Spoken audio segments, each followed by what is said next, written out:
안녕하세요. 하루 필수 말씀 충전 하필 큐티 조정환입니다. 오늘 함께 나눌 하나님 말씀은 시편 47편 1절에서 9절 말씀입니다. 함께 읽으면서 묵상하시죠. 만백성아 손뼉을 쳐라. 하나님께 기쁨의 함성을 외쳐라. 주님은 두려워할 지존자이시며 온 땅을 다스리시는 크고도 큰 왕이시다. 하나님을 왕으로 선포하면서 하나님께 큰 함성을, 기쁨의 함성을 외치는, 손뼉을 치면서 함성을 외치는 이 승리의 모습이거든요. 승리를 하나님 앞에 외치게 되는 어떤 이런 모습을 우리가 보게 됩니다. 주님은 만백성을 우리에게 복종하게 하시고 문 나라를 우리 발 아래에 무릎 꿇게 하신다. 주님은 우리에게 땅을 선택해 주셨다. 이 땅은 주님께서 사랑하시는 야곱의 자랑거리였다. 이제 이스라엘의 상황들을 우리가 생각을 해보면 어떤 외세의 침략들이 굉장히 많았잖아요. 왜냐하면 이제 그 나라 자체가 비옥한 초승달 지역에서 이집트 땅으로 연결되어지는 그 길목에 있는 나라였기 때문에 좋게 말하면 이 확장성이 있는 그런 나라였을 것이고, 나쁘게 말하면 외세의 침략이 엄청나게 시달릴 수 있는 그런 나라였을 거예요. 그런데 하나님께서 그 나라를, 이스라엘 가나안 땅을 주셨던 이유는 그곳에서부터 하나님 나라의 어떤 영향력이 온 세계 가운데 흘러나가고 펼쳐지기를, 하나님의 통치가 그렇게 흘러가기를 원하셨던 그런 땅이었어요. 그렇기 때문에 하나님께서 만백성을 복종시키시고 그 땅을 허락하시며 얼마나 복되고 즐거운 일인가에 대해서 이야기하고 있는 겁니다. 그리고 이제 승리를 주신 하나님께 전쟁에서 승리했기 때문에 환호 소리를 크게 울리고 하나님께서 보좌에 올라오심을 우리가 보게 됩니다. 나팔 소리를 크게 울려 퍼지고 주님이 보좌 위에 오르신다. 시로 하나님을 찬양하여라. 시로 찬양하여라. 시로 우리 왕을 찬양하여라. 시로 찬양하여라 하면서 이제 반복되는 말들이죠. 하나님을 찬양함과 우리 왕을 찬양함 사이에 시로 찬양하라는 말이 이렇게 지금 반복되고 있는 걸 우리가 보게 돼요. 하나님이 바로 우리의 왕이시고 우리의 왕께서 지금 보좌에 오르고 계시는 장면이에요. 국가의 승리이지만 그 국가의 승리가 곧 하나님의 승리이고, 하나님이 우리의 참된 왕이시기 때문에 국가의 왕이 승리한다는 개념보다도 이스라엘 나라의 어떤 전쟁에서의 승리는 하나님의 승리를 뜻하는 것이었음을 우리가 다시 한번 확인을 하게 됩니다. 그런데 하나님께서 그냥 단순히 이스라엘의 왕이실 뿐만 아니라 온 땅의 왕으로 좌정하시게 될 날이 오게 될 거예요. 그래서 정성을 다해서 찬양을 해야 될 이유가 생깁니다. 하나님은 문 나라를 다스리시는 왕이십니다. 하나님이 그의 거룩한 보좌에 앉으십니다. 그러니까 이 왕위로서 하나님께서 등극하시는 이 등극의 모습이 모든 나라를 다스리시고 그의 거룩한 보좌를 펼치시고 그 가운데 앉으심으로써 온 나라를 다스리시는 만왕의 왕으로서 지금 임재하고 계시는 거예요. 그래서 구절을 보면 온 백성의 통치자들이 아브라함 하나님의 백성이 되어 다 함께 모이게 되는 거예요.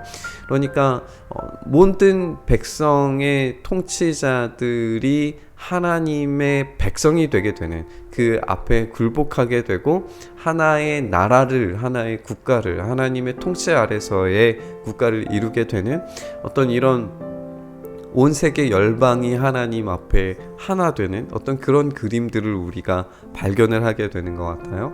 그리고 열강의 군왕들이 주님께 속하게 되고, 하나님은 지존하신 분으로서, 유일하신 분으로서 온 만물을, 온 우주를 다스리시는 왕으로서 등극을 하게 될 겁니다. 그 하나님이 찬양받기 합당하신 하나님이시기 때문에 기쁨의 찬양과 시와 노래와 박수와 악기들로 하나님을 찬양하기에 합당하신 분임을 우리가 그렇게 노래하게 됩니다. 우리는 하나님을 어떤 분으로 인식하고 예배를 하고 있나요? 하나님께서 다스리시는 이 통치가 하나님께서 다스릴 수 없는 공간을 우리가 상정하고 그렇게 제한하고 제약하는 그런 모습들이 우리에게 혹시 있지 않는지 한번 생각을 해보게 됩니다. 물론 우리가 기독교 승리주의라고 이야기하는 모든 것을 하나님의 발 앞에 굴복시켜야만 하는, 그래서 모든 것을 기독교적인 구조로 만들려고 하는 기독교 왕국주의를 우리가 표방하자는 것은 아닙니다. 오히려 그들을 사랑으로 품으면서 그들을 그리스도의 그 놀라운 은혜의 나라 안으로 편입되도록 도움을 주고 그들을 환대할 수 있는 어떤 그런 실력과 그런 가치들을 보여줄 수 있는 것이 하나님 나라라고 생각을 합니다. 그런 삶을, 그런 모습들을 우리 교회가 살아냈을 때에, 보여주었을 때에 하나님께서 정말 다스리시는 하나님 나라, 하나님 왕국이 등장을 하게 될 거예요. 그것을 교회로 삼아주셨다는 것이 얼마나 놀랍고 은혜로운 이야기가 될지 모르겠어요. 그런데요, 한편으로 생각해보면 이스라엘이 그렇게 하나님 나라를 확장시킬 수 있는 그런 능력과 가능성을 가졌음에도 불구하고 제대로 하나님만을 온전히 섬기지 못했을 때 하나님께서 이스라엘을 완전히 무너뜨려 버리신 것처럼, 반대로 이야기했을 때 교회가 그 사명과 역할을 감당하지 못했을 때 하나님께서 교회를 완전히 새롭게 갱신시키시고 무너뜨리시는 일도 얼마든지 하실 수 있다는 사실도 우리가 한번 생각을 해봤으면 좋겠어요. 물론 완전한 뜻에서 하나님의 나라, 하나님 교회는 절대 무너지지 않지만 이 땅의 불완전한 교회들은 무너질 수 있습니다. 하나님께서 우리에게 주신 그 사명, 하나님께서 온전히 다스리시는 왕으로 다스리시는 그런 모습으로서의 교회가 온전히 세워질 때에 우리가 이스라엘이 처음 가졌던 그 확장하는 하나님 나라의 모습을 우리 교회가 보여줄 수 있게 될 거예요. 그런 기대와 그리고 그런 소망을 가지고 하나님을 찬양하는 참된 예배자들로 우리가 설 때에, 그리고 하나님의 그 통치하심이 우리의 삶 가운데, 교회 가운데 온전히 드러나기 시작할 때에 교회가 세상의 근심이 되는 게 아니라 교회가 세상을 진짜 바꿀 수 있는 변혁의 주체가 될 수 있을 줄 믿습니다.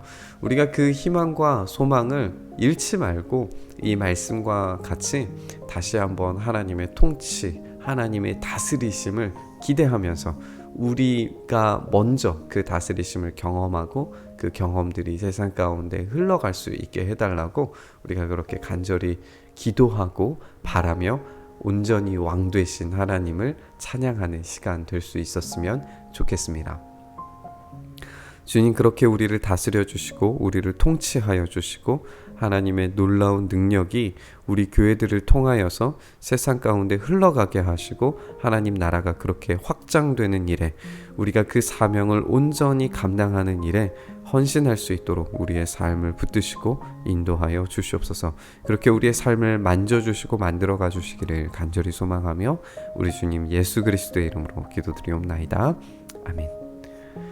오늘 부딪힌 말씀 가지고 함께 기도의 자리로 나아가시죠.